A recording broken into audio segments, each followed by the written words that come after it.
is this a queer-focused web series, but it also has a protagonist with mental health issues. And it delivers one of the finest performances in web series this past year. So without further ado, let me introduce Swerve actors, Sharon, Belle, Winny, Clarke, and producers, Sheila Allen and Kisha, Tapangan.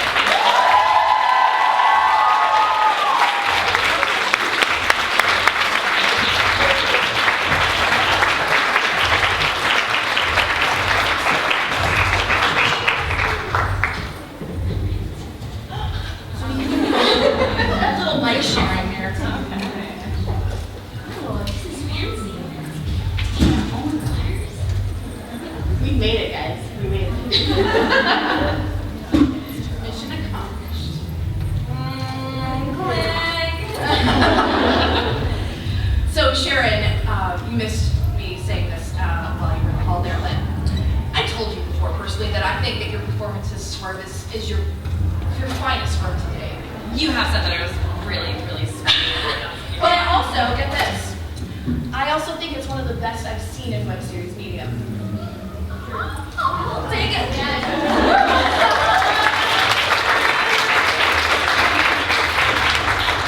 From season 1 to season 2, we've got to see so much more.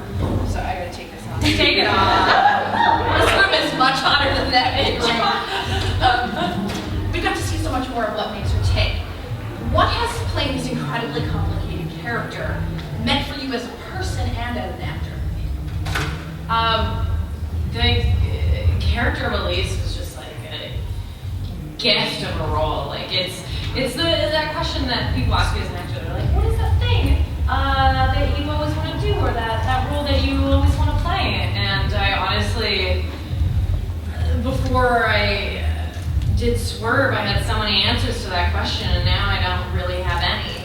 I got to do so much with this character. She's just so dynamic and diverse, and she just, it means everything. She's just a very complex character and beautiful. Beautiful. I mean,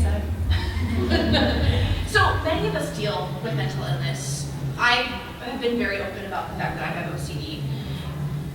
We suffer with bipolar disorder, depression, whatever it is. It's pretty rare to see that represented, that part of ourselves represented in a protagonist. Mm-hmm. And Elise has borderline personality disorder, which is a complex mental illness with markers like impulsive behavior, self-harm, chaotic relationships.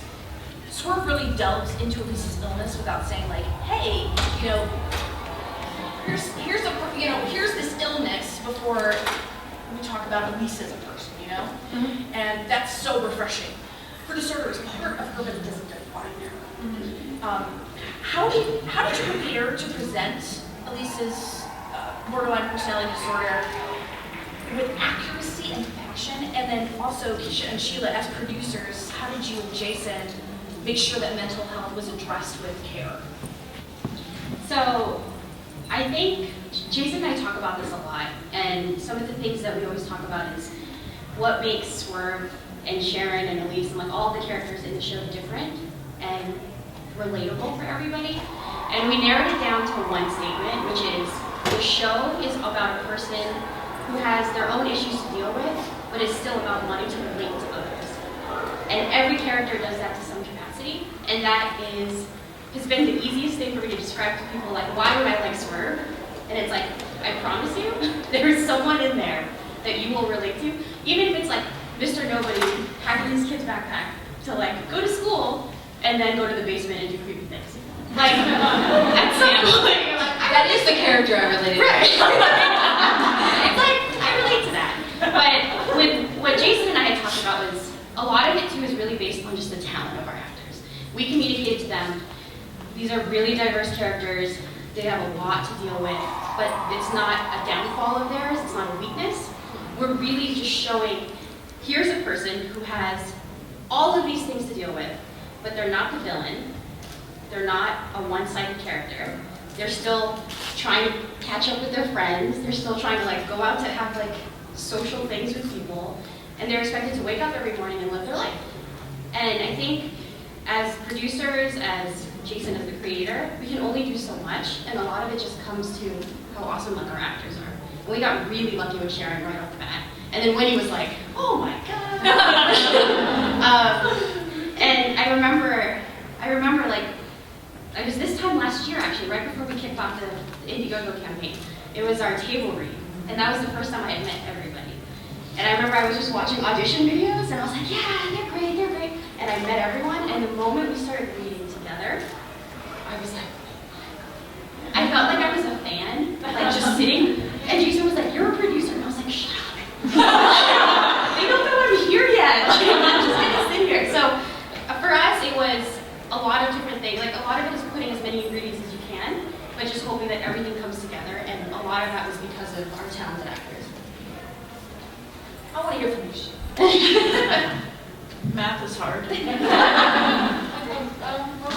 was the question? I mean, if you want to add anything to what Kisha said, because your role as a producer, I mean, you guys are in charge of this whole shebang, and you want to make sure that, you know. Well, honestly, I think I'm just more like the backbone support of the whole series. Like, that's my role that I play. I let her do her thing, and Jason do his thing, and the actors do their thing, and I'm the rooting caboose. Yeah. Sheila's like the king to my game. Truth. Like that's how, I mean, we figured out that dynamic on set.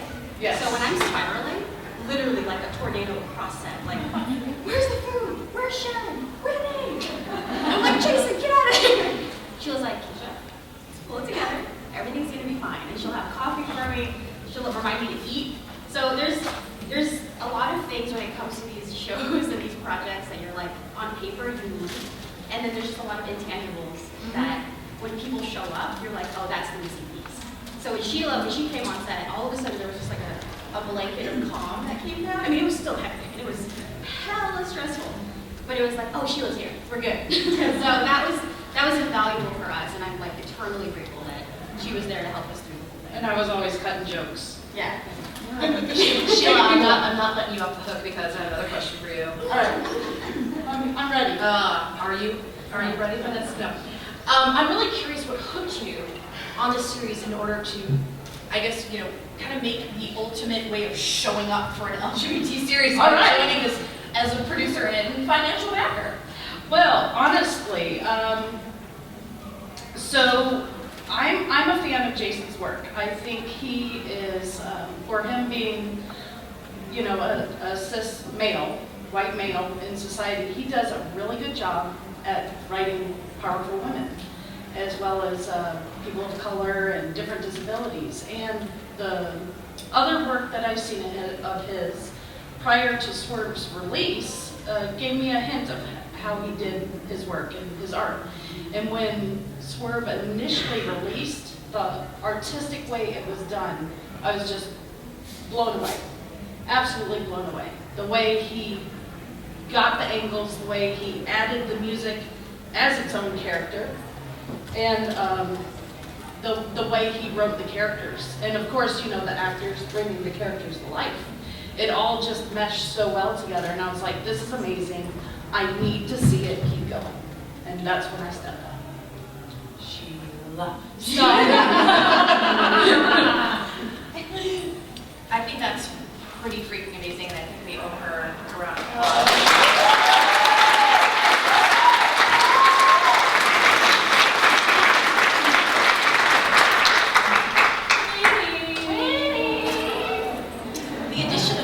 Brought a real lightness.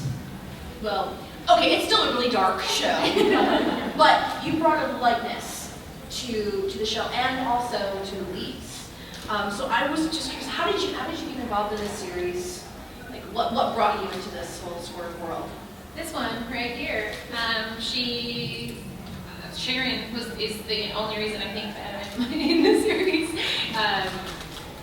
They made this character. Jay wrote this character, and then Sharon thought of me. Sharon actually knew Evan before, and if you don't know Evan, he's my partner. Before I even knew her, like I had just known of her through Carmela. So, and they met shooting a series, And then they came over to do music one day, and I was like, weird, Sharon's in my home, and she was like, wait, Clarke, this is your home. And then, so we met that way, physically we met that way, and when this character came about, she thought I would be good for it, so I auditioned for it. And I think there was maybe a bit of a push for me to come on board, and she gave that push, and here we are.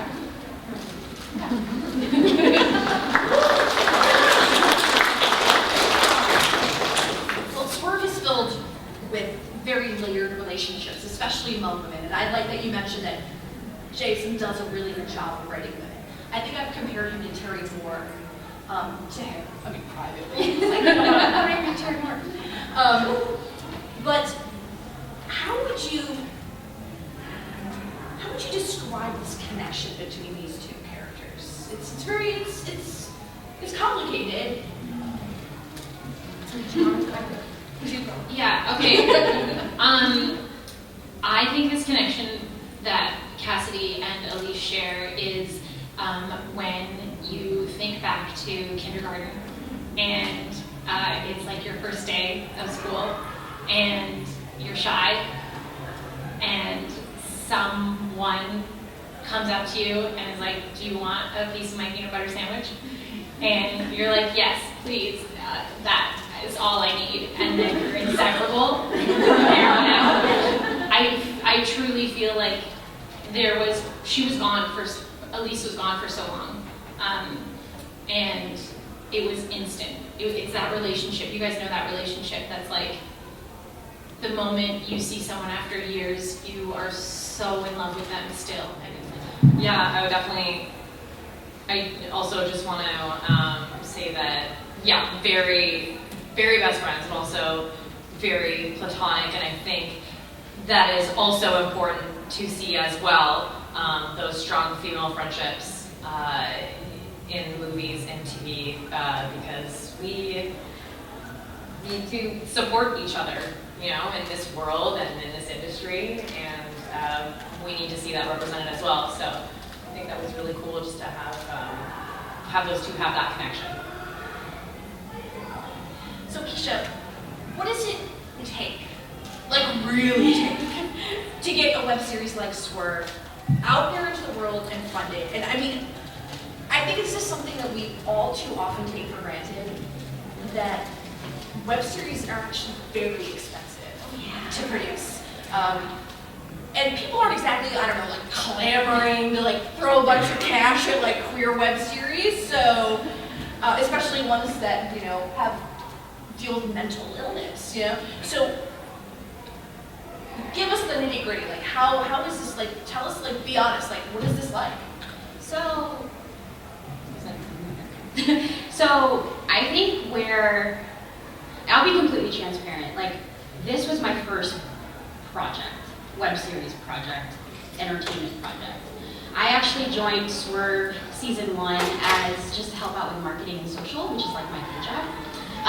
So when Jason was producing or thinking about creating season 2, he was like, I have this thing I want you to read, which in Jason terms is, I have a script, and it's 130 pages long for some light reading. And I was like, cool, I'll just social media the crap out of it. Like, yeah, I'll market whatever. He's like, actually, no, I want you to do more. And I was like, define more. And he's like, do you want to be an executive producer? I was like, sure. As I Google, what does an executive producer do? And I was like, I think I can do this. And so a lot of Skype conversations, a lot of really difficult conversations of breaking down costs, and also keeping in mind what everyone deserves to get paid for the work that they're going to do. And then on top of that, thinking about, you know, things like food. Food was like the biggest thing, and I was like, oh right, they have to eat. Cool. And fun fact, I actually went to culinary school before I went to college, so I was like whipping stuff up for them, and I'm like, no, we're not supposed to be there. So it was a lot of different things, but the hardest part, I think, is when you look at a script, you love it, then you start thinking about the logistics of it and not getting discouraged. Because after a while, those totals start to add up, and all of a sudden on paper, you're like, for my dream to come true, it's gonna cost $40,000. Then you really sit there and you're like, okay, how hard do I believe in this? And how much am I willing to sacrifice? And how much am I willing to sell to people this idea? You know, how many miles or hours are you willing to drive actors from location to location on your own to make sure that this one scene is exactly what you saw on paper? And for me, it was a no-brainer. So I think the root of starting a web series and producing it and making sure it's successful is making sure that the thing you're reading on paper captivates you to a way that, if you think about it, five days from when you read it, or even 10 years from when you read it, there's no regret of like, oh, I should have done it. And for me, the worst thing is if someone else produced it and it wasn't good. I'm like, oh. In my head, it's like this thing. So, it's having a little bit of business background or finding someone who has that can help you. And like Jason calls me his boss, but it's not true. But he wants to do 100 different things, and I have to be the one that like keeps him grounded. But not in a bad way. Like, I'm not gonna kill your dreams, but your dreams are expensive. So let's finance your budget. Like, let's finance these dreams, right? Or pick one dream at a time. And then we'll do a 5-year plan of all of these dreams.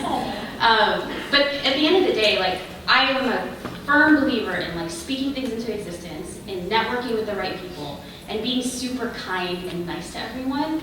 Because there have been 100 times where, and I'll first say, perks for Swerve Season 2 are so delayed, and they're all my fault. Coming. But seriously, everyone has been like, we love you. It's okay. And I'm like, well, now I gotta give them more perks. So, I mean, that's all coming, and I'm totally getting you guys more stuff.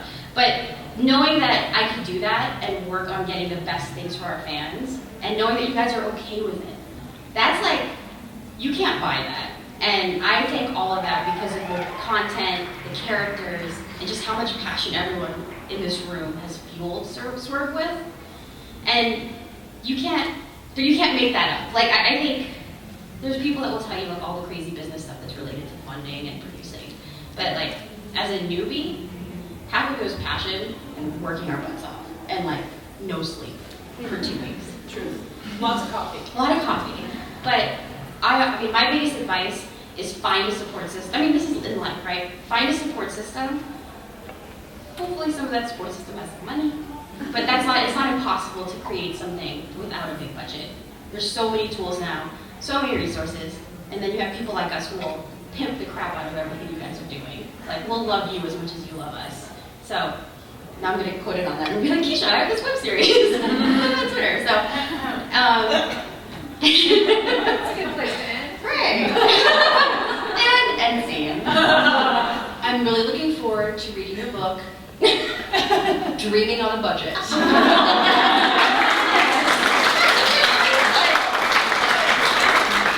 Actually, you bring up something interesting, and I want to just say this. If you have a project or something, get it into hands of people like myself and like you're Carly right here. Like get your projects into our hands. Tell us about it, because we'll promote it. Just don't be afraid if you have something that means something to you to send it to people that have a little bit of reach, or maybe write articles, that sort of thing. I mean, totally. We're really like a lot of word of mouth. A lot of word of mouth. Like, I mean, I give a little bit of credit to my parents, because they were like, they're a fan of everything we do. But a lot of it too is just people seeing it. I talk about like relating to other people, right? I mean, you saw that like one episode and you're hooked, but not because it's like crazy, like suspenseful, but you're just like, I want to know more about these characters. So we're super grateful of that. I mean, we've read stuff before where we're like, oh, this is going to be tough to bring to life. And with Swerve, it was so easy. And we are super open to anyone with projects that you're passionate about. I will read and look and watch anything you guys want me to, for real. I mean that. Just because I've been on that side. What did I do? You set yourself up. I regret it. I know, for real though, because I've been on that other side of having something I'm super passionate about and not finding anyone to look at it, but then finding the one person who's into it and you're like, this makes everything worth it. So whatever we can do to help fueling your passion. But if I may stem off the word of mouth thing, a lot of it we have to thank you guys for telling your friends. I mean, truly, just a retweet does amazing things. So please tell everybody to come. So like I was saying earlier, so many of us deal with different mental illnesses and disorders, and I mean, I am over the moon if I ever see somebody who is portrayed with OCD, and it's actually a lot of care is taken with that. But it's also, I mean, there's such this huge stigma in actually presenting characters that have mental illness, and I just kind of wanted to get your thoughts about that. Why do you think we're still struggling so hard to present characters with mental illness in positive ways and actually putting these characters forward? I mean, as like, you know, lead characters, we're just like everybody else. We all have our struggles, right? Yeah. Well, I think it's mental illness is something. I mean, that's why it's not talked about as much as it needs to be talked about, is because it is invisible most of the time, and so I feel like most people are uneducated about it, and it's so easy to make someone with mental illness the villain. It's just like, it's too easy. And I feel like movies with a bigger budget, or maybe more in like the Hollywood style, you know, it's probably just easier to make money like that. So that's why I think having shows on YouTube and web series, that's part of the reason they're so important, is because we can put the stuff out there that really matters. Agreed, for sure. I also think that people don't understand what they haven't felt. And so if a huge mass of people don't suffer from mental illness, and they don't get it, and that's okay, that's not their fault. But now is our opportunity to, like Sharon said, educate them and bring mental illness to the forefront. And it's so important that Elise's character is here, because she is a positive role model and she's like killing it. Like, Elise is doing life the best way that she knows how. And that's what we need to continue doing, so people can understand that don't deal with mental illness, that there is life beyond the illness itself.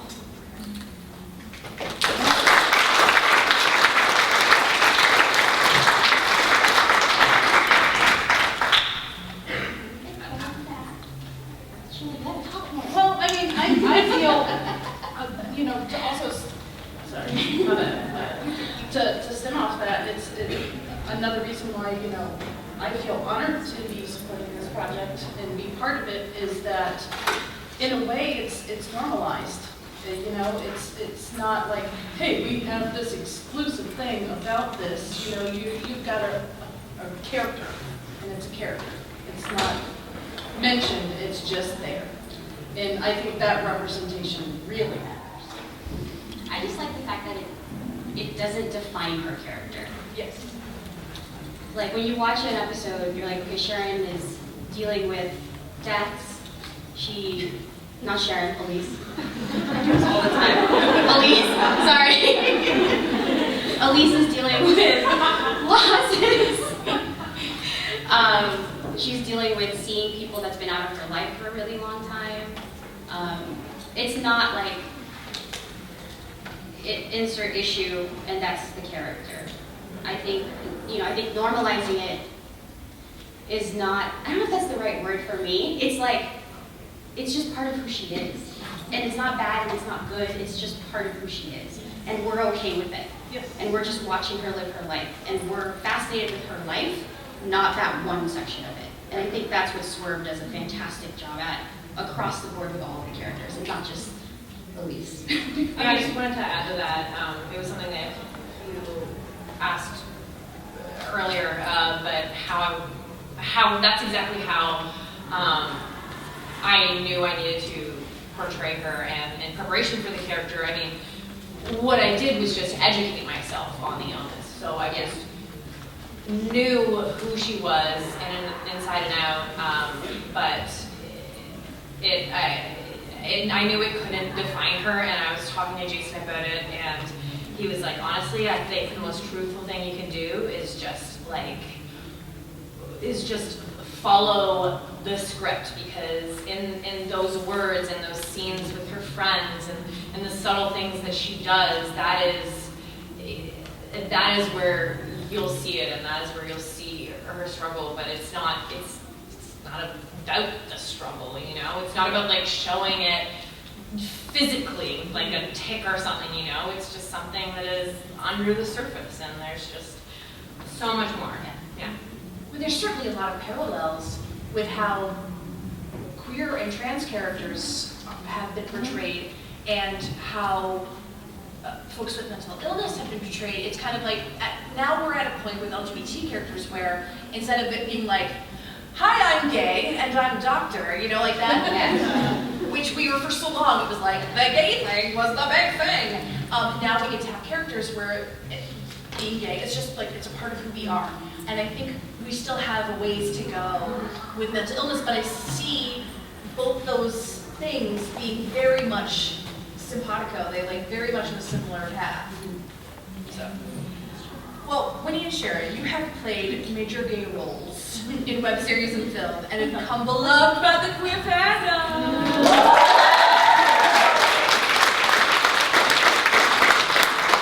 What has that meant to you to have had such an impact on the LGBT community and fandom?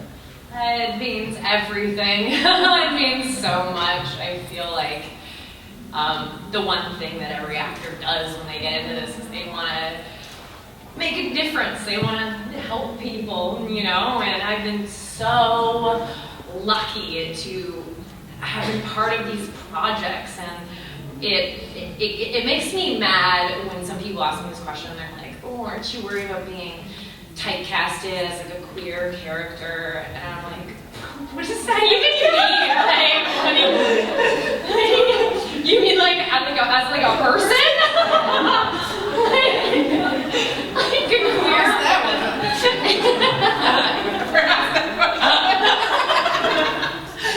Like, I get to be anything I want to be. Like, so what if my character is queer? She could be like a fire woman or like a post woman.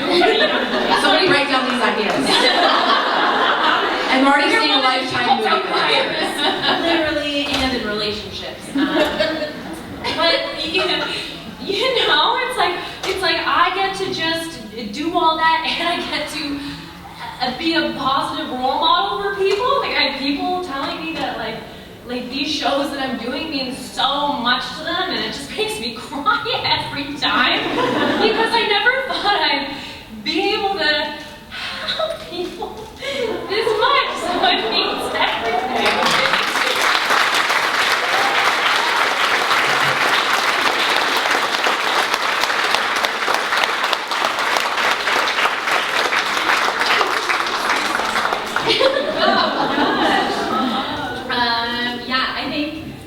Obviously, all of that. I think like a better question for me would be how much this community has meant to me, because I have never felt so supported and so loved and so. I'm finally coming into who I always knew I could be because of you guys. So to be a positive role model is like such an honor. That's it.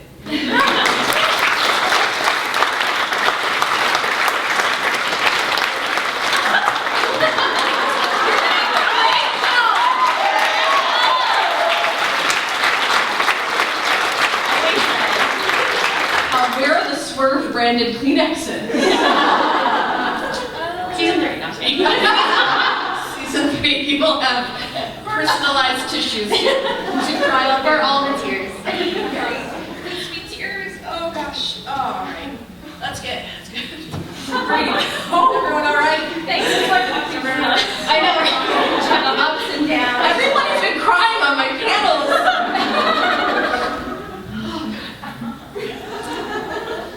Aliens.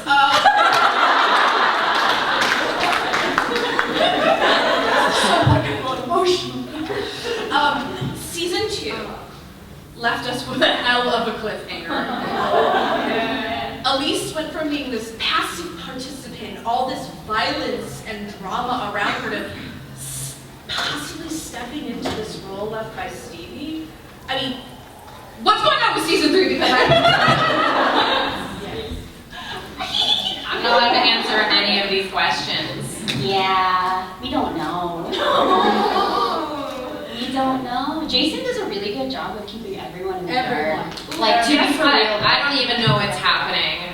So I'm an executive producer on Swerve, and I'm like, hey Jason, can I read the script now? And he's like, no, you're busy. You're going to ClexaCon. He's like, there's a script? What's that? Yeah, and like, I want to read it. Yeah, it's totally on purpose. I think Jason likes to keep all of us in suspense. To a point. Just like, it's right now. Everybody come on your phone. There it is. And to be Jason and say, what's going on? He hates notifications. It'd be so funny. Can you imagine if he got like 50 notifications all at the same time? Shit. Yeah.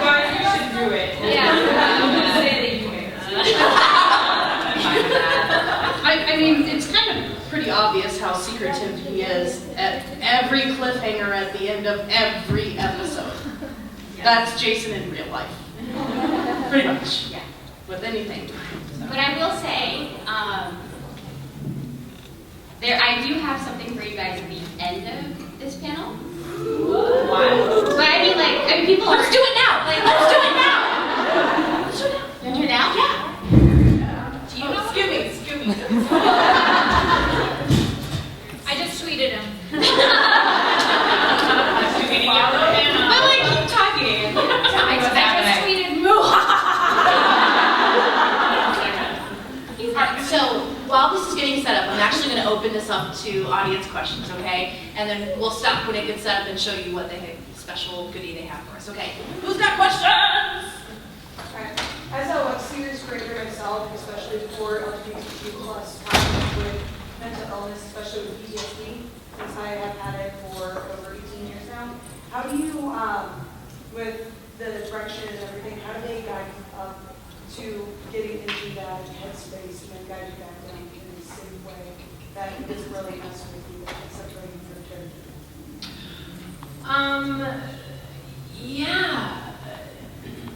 It's an exhausting process for sure.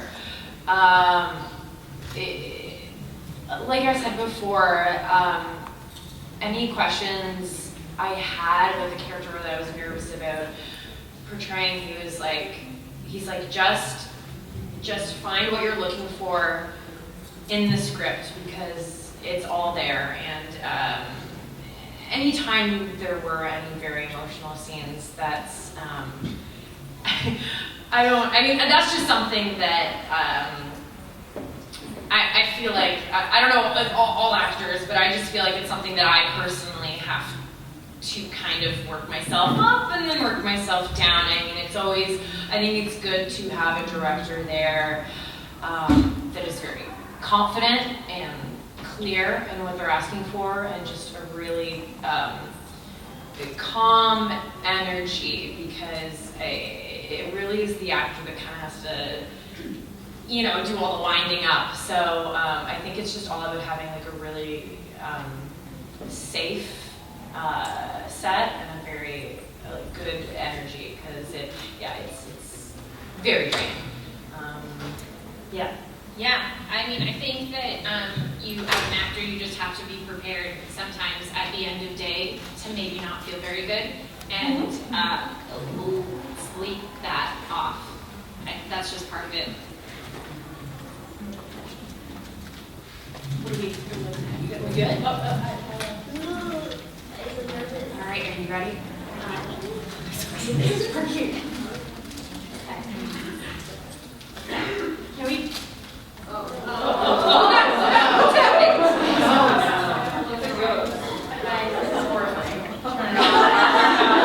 Swerve is gonna be wild in season 3. Non-stop rave party. Okay, hold on. Yeah, let's do another question. We're doing this. Oh yeah, one question. Hey, I just want to say I love the depictions of female friendships like we were talking about earlier, especially in season 1 in such a short amount of time. Obviously, Elise got really close with the other characters in season 2 with Cassie. So I just wanted to ask about filming that in such a small period of time, female friendships. Wow, yeah, that's totally luck most of the time with casting. For season 1, I knew Kat for like a year and we're very close. So we already had chemistry. With Emily, you're like speed friending. Like you guys did a ClexaCon, right? You're like, you're if I know I need to be someone's best friend, I'm like in a car with them, like on the ride up, and I'm like, let's go, like let's be friends, tell me about your life, like what's up. Yeah, it's just really, it's all in the casting and the connections. Yeah, it's luck of the draw too. I mean, if you don't jive with someone, Oh well. you can't force them. And then your acting ability really comes into play. But I think yeah, it's true. Yeah. But like for us, it was so easy. Oh, good old technical difficulties. If you want to, just show it directly. Yeah, another question. I want to say sorry for my English because I speak Spanish. I wanted to ask, what would you think guys would happen to your characters in the next season? You guys don't even know. We have no clue. I don't like. Yeah, I do not know. I don't know. I know nothing. I'm not kidding. Like I don't know anything. He doesn't tell me anything, and it still is a problem in our friendship. So tweet to him. Could you please start telling Sharon things? She's really stressed out about it. She's almost pale right now. She's sweating. Breaking out. Okay, other question. Yes, Andy. I was wondering, since mental illness is very underrepresented in general on campus, do you think that now that since we're serious, and also one day at a time that it is very Just didn't hear that last part. do you think that it's achievable to have more representation in the Absolutely. I feel the amount of change that Swerve has done already is amazing, and it's growing. And I mean, even to the amount that it's grown right now, I think that's a testament to how it really connects with people, and it's infectious, you know. Yeah, and there has to always be pioneers of something, right? So once something happens, there's momentum behind that. Always. And holy shit, it's gonna be amazing. Yeah. We're gonna get so much positive content. I'm going to make sure of it.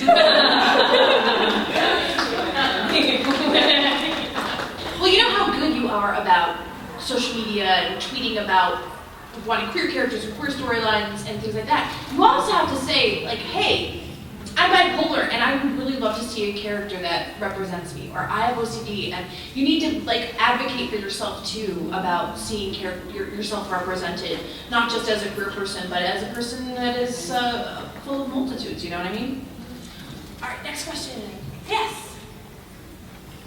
So, Sharon and Winny too, if you want to comment on this, you said you did a little bit of research on your character coming into this and the mental illness associated.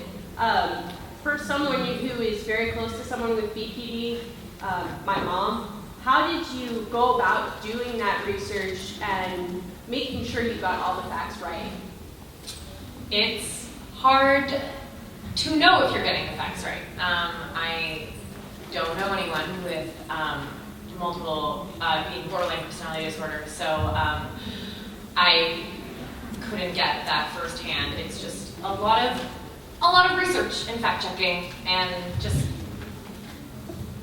online, and that's kind of the best you can hope for, is that you did enough that you did your job right.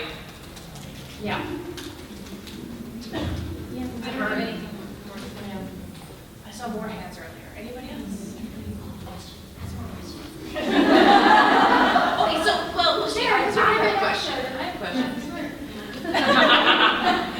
While we're anticipating Swerve 3, what projects are you guys working on right now that we can support and try to put our queer power behind? I'm working on a show right now, actually, I just finished. It's called Stepsisters. You can follow it at Step, not Sisters. It's also right now, episode's already out, and it's a really, really fun comedy, because sometimes when you do Swerve for 2 years, you get really sad all the time. And you just do something stupid, so it's a fun comedy, and you should watch it. Hey. What am I doing? I'm exploring the stand-up.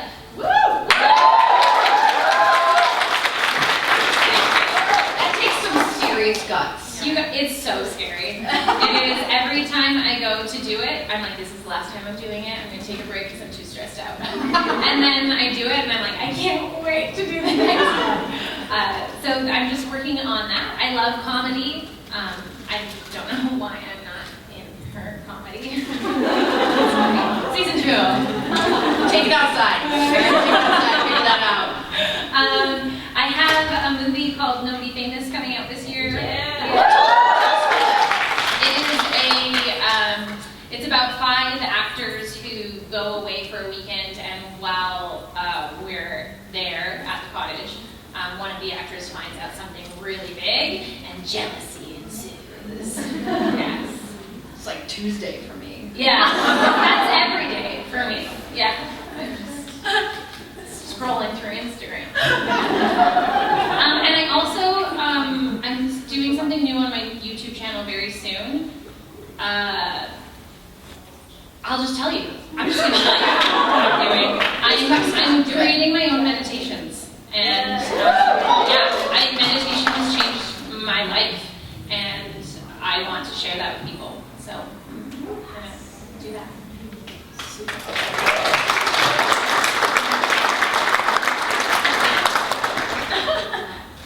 You heard it here first, kids. What was that? Just sing a song, Dana. Yeah, This is not my game. Sing it about them. Make up a song and sing it about them. I'm not talented in that way. I have to think. It has to come to me in a dream. That's how I wrote the Ballad of Rosewood, which changed my life entirely. Weirdly enough. So I know that they have something special for us. Is there any way we can just show it from the laptop? We are going to gather together our energy and strength, and the impact will be intense.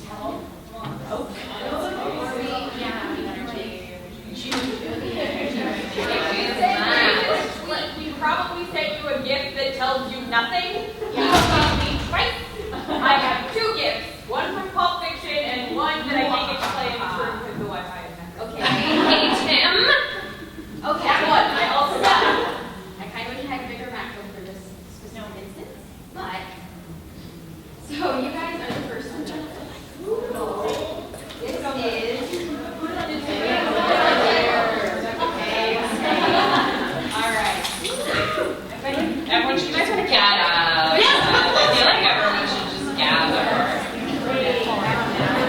Oh my God, this is amazing. Now we have. Then a hush fell over the crowd. So no one has seen this except me and Jason. So guys, this is the official teaser for season 3.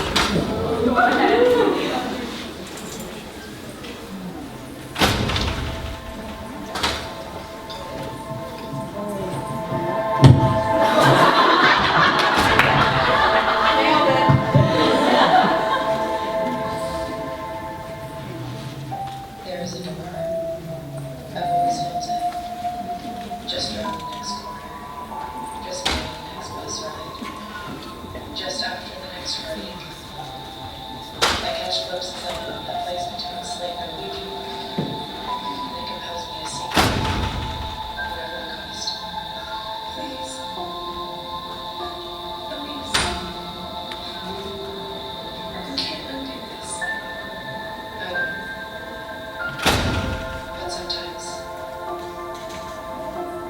Sometimes people have to die.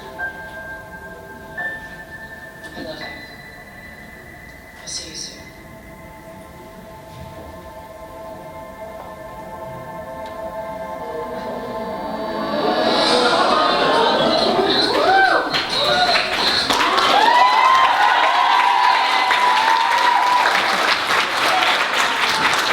I couldn't even see it, and I'm shook. I just want to thank all of you so much for coming to this panel, and thank all of you for coming and speaking here at ClexaCon. Support Swerve. Tell your friends. If you tell 10 friends about this, think about how many new people you can bring to the Swerve world. All right? Thank you. Thank you.